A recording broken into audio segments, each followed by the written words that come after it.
탑1 피니시 어류는 전 세계에서 가장 흔한 해산물 유형이며 인류는 최소 4만 년 동안 어류를 잡아왔습니다. 이 범주에는 연어와 참치부터 대구와 틸라피아에 이르기까지 지느러미와 등뼈가 있는 모든 동물이 포함됩니다. 어류는 송어와 메기와 같은 민물고기와 가자미와 도미 같은 바닷고기라는 두 가지 주요 그룹으로 나뉩니다. 자연산 어류는 양식 품종보다 맛이 더 좋은 경향이 있지만 현재 전 세계에서 소비되는 어류의 약 절반을 양식업이 생산하고 있습니다. 질감은 매우 다양합니다. 정어리와 고등어처럼 기름지고 풍부한 종류가 있는가 하면 대구나 서대기처럼 담백하고 살이 잘 부서지는 종류도 있습니다. 탑2 크러스트시언스 갑각류는 고대 로마 시대부터 별미로 여겨졌으며 당시 부유한 시민들은 신선한 바닷가재를 위해 엄청난 액수를 지불하곤 했습니다. 이 그룹에는 바닷가재께 새우대하 가재가 포함됩니다. 이들은 단단한 껍질과 마디가 있는 다리를 가지고 있으며 해저나 그 근처에 서식합니다. 흥미롭게도 식민지 시대의 뉴잉글랜드에서는 바닷가재가 너무 흔해서 죄수들에게 먹이거나 비료로 사용되었습니다. 오늘날 그것들은 사치품입니다. 대부분의 갑각류는 요리하면 붉은색이나 분홍색으로 변하는데 열이 가해지면 껍질 속에 붉은 색소인 아스타잔틴을 평소에 가리고 있는 단백질이 분해되기 때문입니다. 맛이 달콤하고 식감이 탄탄하며 대부분 날것으로 먹기에 안전하지 않기 때문에 보통 익혀서 먹습니다. 탑3 몰룩스 연체동물은 지구상에서 가장 오래된 식량원 중 하나입니다. 고고학적 증거에 따르면 인류는 16만 5천 년 전부터 이들을 먹어왔습니다. 이 범주에는 조개굴 홍합가리비가 포함되며 이들은 모두 보통 껍질로 보호받는 부드러운 몸을 가진 동물입니다. 19세기 뉴욕에서 굴은 닭고기보다 저렴할 정도로 인기가 많았으며 굴반은 핫도그 가판대만큼이나 흔했습니다. 또한 이들은 놀라운 여과 섭식자입니다. 굴 한 마리는 하루에 최대 50갤런의 물을 여구할 수 있어 바다 건강에 필수적입니다. 대부분은 특유의 섬세한 바다 내음을 보존하기 위해 날로 먹거나 살짝 익혀 먹습니다. 타포 세팔로포즈 두 종류는 바다에서 가장 지능이 높은 무척 추동물입니다. 이 그룹에는 오징어, 문어, 갑오징어가 포함됩니다. 이들은 껍질이 없고 강한 부리와 발달한 신경계를 가지고 있습니다. 문어는 퍼즐을 풀고 도구를 사용할 수 있으며 일부 종은 의사소통이나 위장을 위해 수밀리초 만에 색을 바꿀 수 있습니다. 지중해와 아시아 요리에서는 수천 년 동안 먹어왔지만 서구 국가에서 인기를 얻은 것은 비교적 최근의 일입니다. 요리의 핵심은 아주 빠르게 익히거나 아주 천천히 익히는 것입니다. 그 중간은 질겨질 수 있기 때문입니다. 방어 기제로 사용하는 오징어 먹물 또한 채취되어 파스타와 리조또의 색을 내는데 사용됩니다. 탑5 시베이, 지베타블스 해조류는 김, 다시마, 미역, 달스달스와 같은 식용바다 식물입니다. 이들은 수세기 동안 동아시아 식단의 주식이었으며 요오드와 미네랄이 풍부합니다. 일본의 김양식은 매우 정교해서 어민들이 그물에 포자를 심어 얕은 만에 매달아 놓습니다. 일부 다시마 종류는 하루에 최대 2피트까지 자랄 수 있어 지구상에서 가장 빠르게 자라는 유기체 중 하나입니다.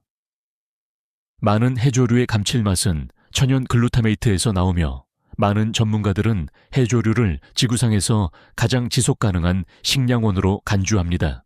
탑6 에키노더머스. 이 그룹에는 성게, 해삼, 불가사리가 포함되지만 보통 처음 두 가지만 식용으로 쓰입니다. 성게 가장 유명한 부분은 우니 성게알로 많은 사람들이 알이라고 생각하지만 실제로는 동물의 생식 기관입니다. 지중해 국가에서는 성게를 가위로 잘라 열어 해변에서 바로 신선하게 먹기도 합니다. 해삼은 중국 요리에서 귀하게 여겨지며 1000년 넘게 식용되어 왔습니다. 해삼 자체로는 거의 맛이 없지만 함께 요리하는 재료의 맛을 흡수하며 쫄깃하고 젤라틴 같은 식감이 주요 매력입니다. 탑 7 카티라진 스피시. 이들은 뼈 대신 연골로 된 골격을 가진 물고기로 주로 상어 가오리 홍어가 포함됩니다. 상어는 수세기 동안 식용되어 왔지만 특별한 준비가 필요합니다. 상어는 피부를 통해 소변을 배설하기 때문에 제대로 처리하지 않으면 고기에서 암모니아 맛이 날 수 있기 때문입니다. 이것이 아이슬란드의 하칼하칼처럼 일부 문화권에서 상어 고기를 발효시키는 이유입니다. 하칼은 준비하는데 수개월이 걸리고 냄새가 너무 강해서 가장 도전적인 음식 중 하나로 불려왔습니다. 가오리 날개는 프랑스 요리에서 인기가 높으며 맛이 섬세하고 요리하면 긴 가닥으로 분리되는 질감을 가지고 있습니다. 탑8 데리브드 시푸드 파생 수산물은 수산물 전체가 아닌 수산물로 만든 제품을 다룹니다. 어간장은 가룸이라 불리던 고대 로마 시대부터 생산되었으며 제국 전역에서 거래될 정도로 가치가 높았습니다. 현대의 어간장은 멸치나 다른 작은 물고기를 소금과 함께 수개월 또는 수년 동안 발효시켜 만듭니다. 생선오일 보충제는 오메가3 지방산을 얻기 위해 추출된 또 다른 파생 제품입니다. 철갑상어 알을 소금에 절인 캐비아는 한때 미국에서 너무 흔해서 술 소비를 장려하기 위해 배서 무료로 제공되기도 했습니다. 남획으로 인해 20세기에 들어서며 희귀하고 비싸졌습니다. 다른 예로는 숭어 알을 소금에 절여 말린 뒤 파스타 위에 갈아서 뿌려 먹는 보타르가, 그리고 향수와 과거 요리법에 쓰였던 향유고래 왁스 같은 물질인 용연향 등이 있습니다. 탑9 프로세스드 시푸드 인류는 수천 년 동안 수산물을 보존해 왔으며 이 범주에는 유통기한을 늘리거나 질감을 바꾸기 위해 보존 또는 변형된 모든 것이 포함됩니다. 캘리포니아 롤에 들어가는 가공 게살인 수리미 맛살은 1970년대 일본에서 발명되었으며 흰살 생선을 씻고 으깨어 반죽으로 만든 뒤 향료를 첨가하고 모양을 잡아 만듭니다.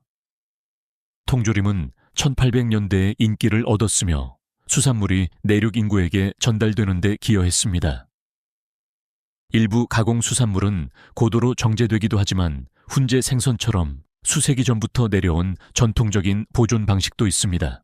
탑10 투니케이트스 바다의 파인애플이라고도 불리는 피낭동물은 주로 한국과 일본에서 볼 수 있는 틈새 해산물입니다. 규칙적으로 섭취되는 유일한 종류는 멍게로 한국에서 매우 인기가 높습니다. 이들은 성체가 되면 부두나 암초에 붙어 살며 농축된 바닷물을 마시는 듯한 매우 강렬하고 쌉쌀하며 약효가 느껴지는 풍맛을 지니고 있습니다. 멍게를 자르면 말 그대로 물을 뿜어내기 때문에 영어로는 시 스퀴츠라고 불립니다.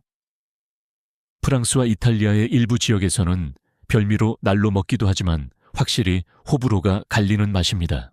탑 11 메인 워즈 해양벌레는 서양 요리에서는 흔하지 않지만 전 세계의 다양한 해안 문화권에서 섭취됩니다. 사모에서는 팔롤로, 원팔롤로, 워즈 221년에 한 번 수면으로 떠오를 때 채취하여 날로 먹거나 튀겨 먹습니다. 맛은 짭짤하고 약간 비릿합니다. 일부 아시아 시장에서는 갯지렁이류를 볼 수 있는데 국물 요리에 쓰이거나 약효가 있다고 여겨져 귀하게 대접받습니다. 튀기면 바삭한 식감이 나며 모래를 제거하기 위해 정성스럽게 준비해야 합니다. 탑 12 메인 마몰스 고래 물가의 돌고래와 같은 해양 포유류는 북극의 원주민들에 의해 수천 년 동안 식량으로 사냥되어 왔습니다. 다른 것이 거의 자라지 않는 환경에서 이들은 중요한 칼로리와 영양소 공급원입니다. 고래고기는 역사적으로 일본과 노르웨이에서도 흔했습니다. 오늘날 대부분의 고래 사냥은 보존 문제로 인해 국제 규정에 따라 제한되거나 불법입니다. 알래스카, 캐나다, 그린란드의 원주민 지역사회는 전통적인 생계형 사냥 권리를 유지하고 있습니다. 해양 포유류는 긴 잠수를 위해 산소를 저장하려는 근육 내 미오글로빈 양이 엄청나기 때문에 고기색이 매우 어둡고 거의 검은색에 가깝습니다. 맛은 동물의 식단 때문에 비릿한 기운이 감돌면서 소고기와 간 사이에 어딘가에 위치합니다. 탑 13 젤리피쉬 해파리는 중국에서 1700년 넘게 식용되어 왔습니다. 약 95%가 수분이기 때문에 자체적인 맛은 거의 없으며 이를 준비하기 위해 수분을 제거하고 식감을 탄탄하게 만드는 소금 절임과 건조라는 긴 과정이 필요합니다. 가공된 말린 해파리는 수개월 동안 보관할 수 있습니다. 상해낼 때는 다시 물에 불려 보통 참기름, 식초, 간장으로 양념합니다. 수천 종 중 극히 일부만 식용이 가능하며 독세포를 제거하기 위해 세심하게 준비해야 합니다. 해수 온도가 상승하고 어족 자원이 감소함에 따라 일부 과학자들은 미래의 식단에서 더 많은 해파리를 보게 될 수도 있다고 제안합니다. 바다의 다양한 보물에 대한 이 탐험이 접시 위에 해산물을 바라보는 관점을 바꾸어 놓았다면 구독과 좋아요를 부탁드립니다. 우리는 세상이 간과해 온 미식의 역사와 숨겨진 보물들을 깊이 파고들고 있습니다. 식량의 미래를 함께 탐색해 봅시다.